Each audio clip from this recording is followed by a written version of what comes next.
Alright guys, so back on with these BMW F Series tension strut hydro bearings and potentially not hydro bearings. So solid rubber metal versus OEM hydro, solid rubber, sorry, get it in frame, solid rubber metal in a aftermarket arm versus suspected hydro and definite hydro original. So I just showed some tests. Well, I have just successfully pressed out the bushing from the aftermarket arm. I want to keep the aftermarket arm because the ball joint's in good nick. I bought these bearings, these ball beck ones, probably over a year ago, and I've just started driving this car again.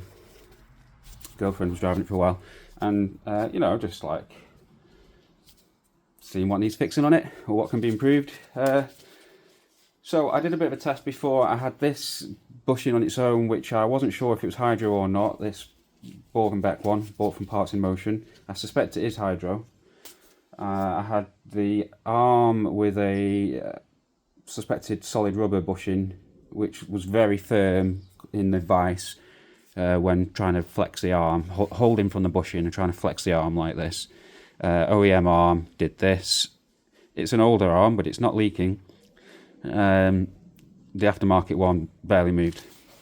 Right, but with the bush, I couldn't do the same test. The best I could do was clamp it in the vise like this and get a bar inside. So let's just compare the solid rubber bush that I've just pushed out versus this suspected hydro in that method. Okay, so this is the one I've just pressed out. I don't like doing this. I've said that before, clamping it in the vise like this. I don't want to misshape them, otherwise it could be a pain in the arse to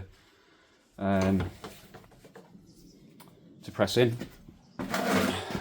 This is the maximum height I can get on this tripod, so apologies.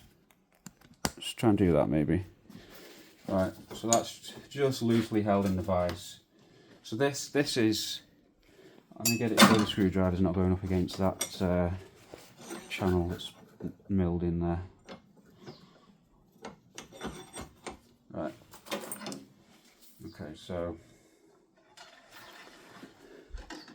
it's not that obvious, but it does confirm my suspicions. The ultimate test will be getting this back in an arm and seeing what movement of the arm I get.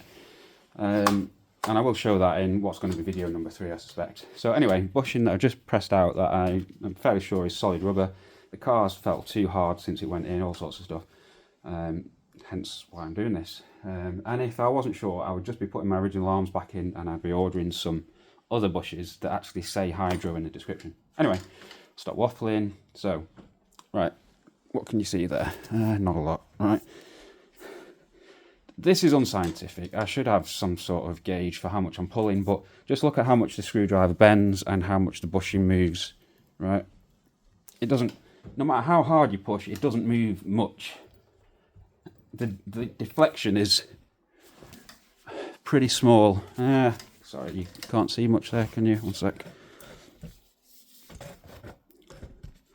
How's that? Is that better? Yeah, that's better, isn't it? Right. I'm pressing on that pretty freaking hard, and that's about the most deflection it'll give. Okay. Now let's put that Borg and Beck bushing in from Parts in Motion. As I say, I got these ages ago, and to be honest, at the time I sort of struggled to press out the old bushing, but I've just had another go at it and it was fine. It was easy, really. Alright, see what this one does. So I think this is hydro.